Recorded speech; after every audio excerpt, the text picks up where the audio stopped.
Friday's a city's down, and then Saturday, Sunday out there for that. Still talking after all of this. Now, this is something's never changed. Trust me, his phone will ring in a few minutes, and he'll talk really loud while we're trying to get things done. Our number is 2. My number is 1. Thank you all for coming tonight for getting this thing on. This has been a tremendous project we got going, and welcome to Luverne. My name is Rick Peterson. I know most of you. Some of you that I don't know, please introduce yourself as we go. Just a little bit of how the evening will go is Scott and Lisa and Dan are here from Explore Minnesota and the DNR Public Relations information. We'll go through this program. It's very interesting.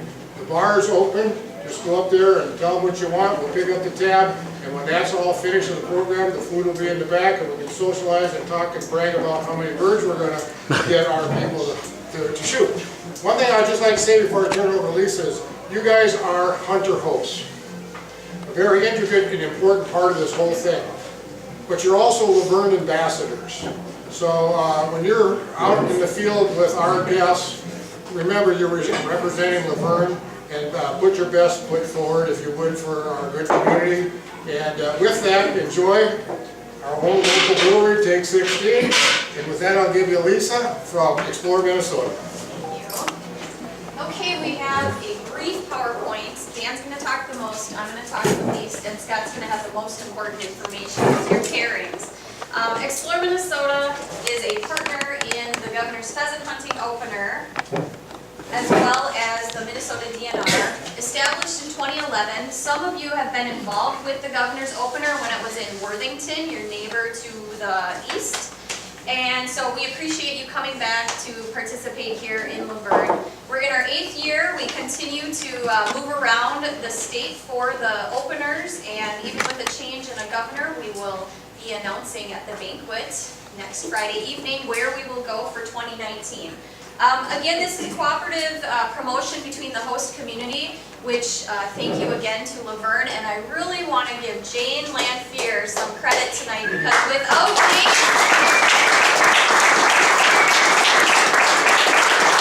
I don't know if we could be where we are today. She has put in numerous hours along with Rick and the committee. Many committee members are here tonight, and Dan and Scott and I have really just come in and out of the community to help guide everyone through this. So we work together, Explore Minnesota. We are the state tourism agency. Tourism is a $15 billion industry in the state of Minnesota. It generates $969 million in state sales tax. I usually have to say that and get that in. We work again together to promote Minnesota hunting, outdoor activities to the media. This is a media event, and we are really trying to highlight and spotlight all of the points of interest, recreational activities, of course the hunting opportunities, points of interest here in Rock County in Luverne. And so we're going to turn it over to Dan briefly to talk about media, but also I wanted to share with you the who gets invited to this event.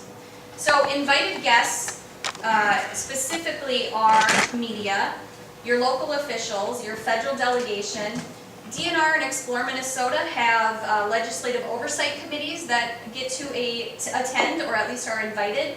Any special guests of the governor, lieutenant governor. We have veterans that are going to be participating, as well as a women's hunt.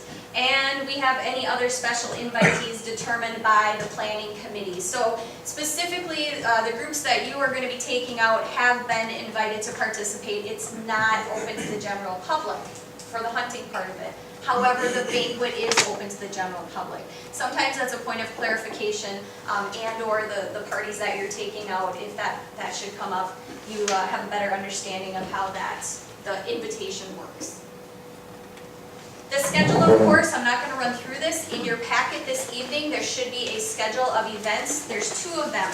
There is one that was included in all of the invitations, as well as one for you as a hunter host that basically outlines where you should be at what time and where on Friday and Saturday.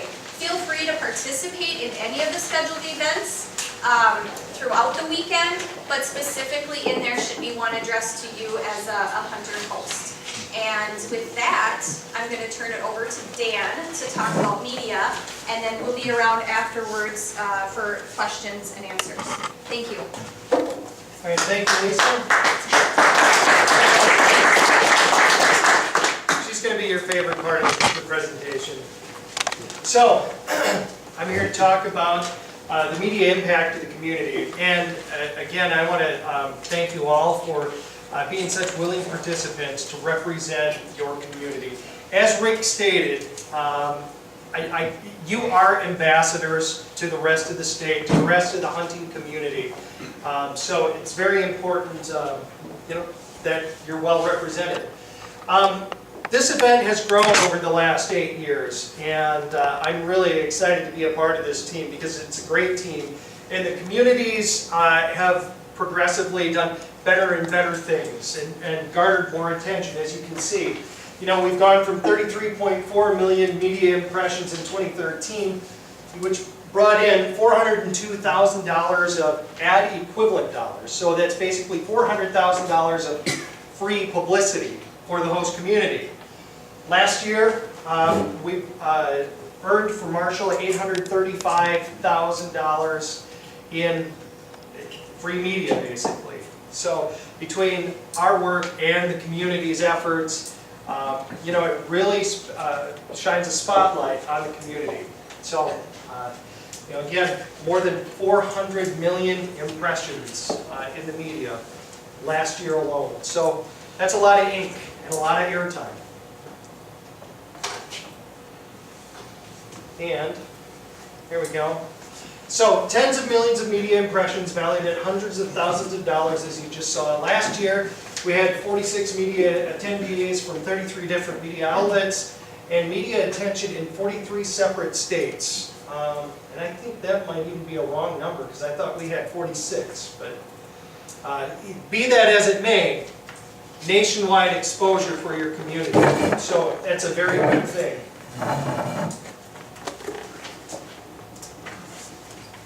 All right, so here's where I come in to make sure that, we are well represented. So, when a reporter calls, don't panic. They're not bad people, but there are probably a few things that you should find out before you grant an interview. You should ask a few questions of the reporter. What's the focus of this article or the story? You can also ask them, what type of information do you need? Because it helps you prepare for that interview. Some things to know. You're representing the sport and your community. Again, like Rick stated, you are ambassadors for your sport. You're ambassadors for your community. So make sure that you're representing them well. Know your talking points. They're in your packet. Just they're good facts to know in case you are approached by a reporter. Some good things to have in your back pocket. And it's okay to use your notes, too.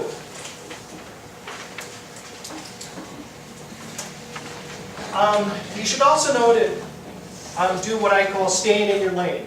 So, your area of expertise is what you talk about. If you're really good at hunting pheasants, then that's what you talk about. But what we don't want is unnecessary criticism of the community, the governor's office, the DNR, any of that, okay? What you're an expert in, you're an expert in your community. You're an expert in pheasant hunting. So stay in your lane, okay? That's what you know. Some things to remember. You want to look the part, so dress appropriately, okay? So what we really want to do is avoid, maybe racy t-shirts or something like that. You're representing, again, the sport. You're representing your community. So, look the part. Be aware of your surroundings as well. There might be an inappropriate background. You never know what could be behind you. So, before you grant that television interview or you agree to get your photo taken for the paper, just kind of look around and make sure you don't have something strange behind you that might make the photo look a little bit odd and really detract from the message itself. TV interviews, I do expect some TV cameras here. After all, we've got 3 competitive TV stations not too far from here, so If you do get interviewed, make sure that you remove your sunglasses because the eyes are the windows to the soul, okay? People want to be able to believe you. They need to be able to look in your eyes. If you're wearing a hat, tilt the hat back so your eyes are visible, so that they're not in shadow. And just remember, looking good is just as important as what you say, okay? It's kind of like... We need different hosts then. This is a handsome crew! What are you talking about? All right. Some other things to keep in mind. So just because a reporter says it's off the record, doesn't mean that it's off the record, okay? I don't tell you this to scare you, but it can be a trick by some folks, okay? Just because the reporter puts the notepad away doesn't mean that the interview is over. Sometimes they like to make a little small talk after they put the notepad away, okay? Make sure that you're still measured in your responses and know exactly what you're saying to the reporter. And also, silence can be awkward. If a reporter sits silently after you finish your answer, that's a trick to get you to talk a little bit more, okay? My line is that the more you say, the more you stray, okay? So stick to what you know. So just because the reporter sits silently doesn't mean you have to fill that silence, okay? It's okay to advance this. It's okay to say, I don't know the answer to that question, okay? I can try to find that information out for you, but I don't have that at the moment. So it's okay to say that I don't have that answer. It's also okay to make your key points early and often. I'm passionate about pheasant hunting because of X, Y, Z. You know? It's okay to state that several different times. Make sure that you thank the reporter for their time, and one last time, repeat your key point. You know, whatever you're trying to get across. You're ambassadors for Luverne. You all have a certain affinity for your hometown, for this area, for the sport, for each other. It's okay to say, I'm really proud of my community this weekend. The way that we've all worked together, the way that this whole effort has come together. It's okay to repeat that. But yeah, a little courtesy always goes a long way. Now, here's the short version of what I just said. Before you talk to a reporter, don't drink. Prepare, so nothing impromptu. Don't, go up to somebody and say, the real story here is this. And just trust me. I know exactly what I'm talking about. Here's the real story. So, that's the abbreviated version. Now, as far as the talking points, again, they're in your packet, but this is an event that really puts hunting, travel, and tourism opportunities in the spotlight. This is a big deal, and something that you all should be very proud to be a part of. There are tens of thousands of hunters that are going to take part in opening day of the opener. Some other important parts. The State Pheasant Index, up 19% this year.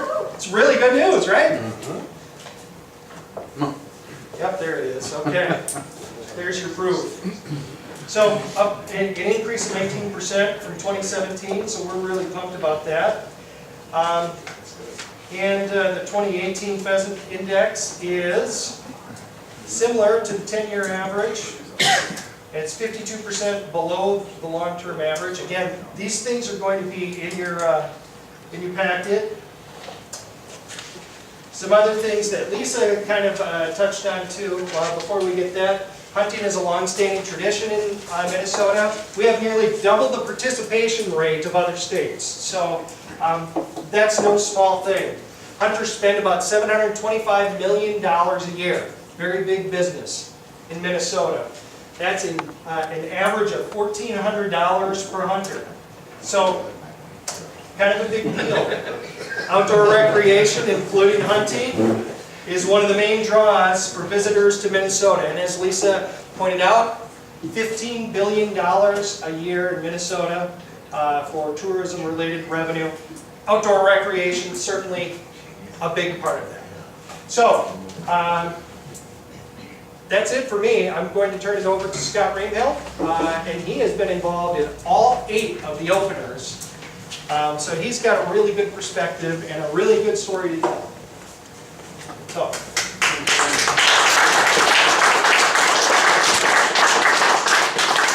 I just want to say thank you for being a part of this. This is a historic event for Luverne, and you're going to be the meat of this event. Out there taking people pheasant hunting. Now, over the past weeks and months, I've been seeing your names a lot of different places, and I'm wondering, can we go around, if you could just introduce yourself, tell me what town you're from, just so I can put some faces with the names. Arlen Leonards, I'm from Hills. Terry Volchus from Fairmont, Martin County. Brian Volchus from Fairmont, Martin County. Don Dinger from here in Luverne. Brent Dinger from Luverne. Jeff Halbrick from Luverne. Rick Peterson, Luverne. Jim Walters, Folder. Stephen Chesley, Luverne. Steve Heitkamp, Luverne. Doug Chapman, Hills. Doug Tate, Worthington. Brian Foote, Worthington. Kenny Reed, I'm from Eagan, Minnesota, and my tie-in here is Rooster Ridge WMA was my first project as a land acquisition manager for Pheasants Farms. Joe Roach from Minneapolis. My tie is, I grew up in Rock Rapids, I still farm down there, so I hunt this way every Friday when I'm going down there to hunt. So. Rodney Lowe, I'm from Garrettson, South Dakota, actually. Craig Oftedal, Luverne. Lowell Olson, Luverne. Tanner Bruce, Marshall, Minnesota area. Scott Hayden, Worthington. We got some guys back here. Darren Jeff, Luverne. I'm Tim Clifton from Beaver Creek. Arlen Gerke from Beaver Creek. Phil Paquette from Luverne. Jeff Sutter, Luverne. Kirk Liddell, Sioux Falls. Tom Remy, Luverne. Scott Wall, Worthington. Larry Lamphere, Luverne. And thanks for taking the time to do that. This really is fun for me. We've got here Hunter Host forums, and in fact today we were just going through all these names and we're putting together the Hunter Host pairings. As far as what you're going to be doing, the biggest thing we want you to do out there is, of course, be safe, have fun, and fortunately, especially this year, it's going to be a little challenge pheasant hunting. Getting birds is your third priority. The forecast doesn't look great for the next week as far as being able to get some crop out of the field, but we're going to do our best, and you're going to be ambassadors for the community and for the event. So do all you can to make sure that the folks you're out there being a hunter host for are having a good time. We don't call you guides. Guides a lot of times imply that you're paid, and so you're hunter hosts representing the community. And that's maybe an unfamiliar term for some of you, but try to avoid using the term guide. The other thing that we ask is that you really do your best to try to get to know the people that you're hunting with. There'll be an opportunity at the social hour after the dedication on Friday night, during the banquet, coming back up here Friday night after the banquet, Saturday breakfast, all great opportunities to get to know the people that you're with. And the more that you connect with those people, the better time that you'll have. I mentioned we put together hunter groups, and a couple of different things that we tried to do with that is we've got a hunter ratio of 1 to 3, kind of, depends on the parcel. You're going to see that we've got a lot of hunter hosts involved, and that's because we want people to have a good experience. I think Rick may have talked to you as you were applying for hunter hosts that we don't want you to be the big guns in this when pheasants get up. In fact, Rick, you said that you'd prefer that the hunter hosts not carry guns, is that right? Yep. So that makes it simple. You can focus on your dogs, you can focus on our guests. The people that are going to be in your group, we've got local people, we've got media people, and we've got elected officials, state agency people, and we've got a mix of all those in your groups. And a little later, when we hand those out, the piece of paper that you're going to get is going to have all the different groups listed. We got 17 groups, I think. So a lot of different groups. One of the things neat about this is you're going to be able to show people what it's like to hunt in southwestern Minnesota. We know that pheasant hunting here is not putting 30 guys in a row and walking across a 10,000 acre parcel.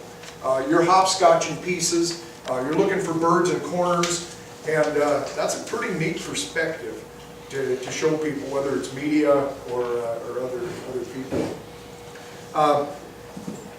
What we're going to give you is you're going to have a list of the people in your group. There's going to be a contact phone number, a little bit just their title or agency that they're with, and then a map of the parcel that you're going to be hunting. And hopefully you're going to have a chance to get out there between now and next Saturday and take a look at it if you're not familiar with the piece. I know we do have a number of landowners that are also being hunter hosts, but for those of you that aren't, take a minute, get familiar with that piece. I've been fortunate. I've been able to be part of all 8 of these events. And just a little history, the reason this event started was when Mark Dayton was campaigning for governor. He was up in Colin Peterson's area. Colin Peterson, U.S. Congressman, sponsors a hunt in Montevideo each year. And Mark Dayton was up there campaigning, and Representative Peterson said, Mark, he says, if we get you elected governor, he says, will you kick off the governor's pheasant hunt? He's a candidate for office, and he said, sure I will. But he got elected, and Representative Peterson held him to his word. We've all got different political affiliations and beliefs. The one thing I ask is that on Saturday, well, Friday and Saturday, is rather than focusing on political parties, we focus on hunting parties. You know, we're out here to have fun in Luverne, have fun in the field, and just try to think of it in those terms. Now, before we start to hand out your hunter groups, I just want to open it up and see if you've got questions about the event, about the hunt, about your expectations of you. Just give you a chance to talk a little bit. Scott, if I can just make one comment. You know, earlier this year we had the governor's fishing opener in our region as well, near Wilmer. And after all of my work was done, one of the organizers looked at me and he said, now you're going to go fishing, right? I said, I think I've got everything done, I'm going to head out. And he said, no, you're going to go fishing. So I went fishing, and my boat host was fantastic. He and I became friends in the boat real fast. So, you know, you can actually make some lifelong friends, potentially. Get to know them. Become their friend. You know, again, like Scott said, put politics aside for one day. It's all about hunting parties rather than political parties. And it's a great time. Have fun. Have fun. Dan, how many media have registered to date, just to look at numbers? Did we have, Jane, I'm going to ask for a little help here, but we're pushing 40, right? 46. 46. Media outlets that Yeah. would be in attendance. Yeah. 46 media outlets or media people? Well, she's asking outlets, and we're north of 30 Yeah. with that. So, and you know, here's more information than you need, but there's still some organizations out there that we're waiting to hear back from. We're pretty sure they'll come, but they haven't responded yet. So we're expecting a pretty big splash. So many total hunters. 74. Low or high? We'll get Ballpark, is some, it? It's average. we'll get some more. Yeah, We had one while we were working today. yeah. You know. The deadline was September 30th, and you know, here we are a few days after, and they're still coming in. So reporters are humans too. They can procrastinate just like anybody else. Is there a designated PIO for the event? You, Rick, or? Yeah, it's Dan. Yeah. Yeah, that's Public Information Officer, and Dan is our communications contact. So the other thing is, and I'm not sure Dan mentioned this, but if you talking to me, Pearson, and you get out of your comfort zone, you're gonna have name tags with phone numbers on them, Dan's number is gonna be on it, just refer him to Dan. Yeah. That's what he's here for. Dan, how many media outlets do you normally have per event? Well, you know, pushing 40, you know, 35 to 40, that's probably a fair number, right? And we're where? How many? We're over 30. I think it's interesting, you know, that of that number of media outlets, it covers Minnesota from here to War Road, North Dakota, South Dakota, Nebraska, and a gentleman from California. Yeah. Yep, a handful of outdoor shows, so a lot of variety. Star Tribune's gonna be here. How many hunters per host approximately? It depends, you know, it could be what, 4 or, yeah, well, per host, 3, right? 2 Yeah, or give 3. give or take, it depends on the parcel. What we did is we look at a parcel, figured out how many hunter hosts it would take for that, and then how many hunters could hunt that. Some of you may have more than one parcel, again, because we're talking, they're smaller parcels, and you jump from one parcel to the next. Are there any, in the media people, are we mostly talking newspaper, radio, traditional things, or are we looking at authors, book authors, anything like that? Yep. All of the above. All of the above. We We've also got have some, some yeah, travel bloggers. bloggers. Oh, sure. We've got, Hank Shaw is an outdoor game cooking author. He's coming, so just a really neat variety. And we'll make sure that there's video available for distribution to statewide media. So we'll make sure that Luverne is on TV over the weekend.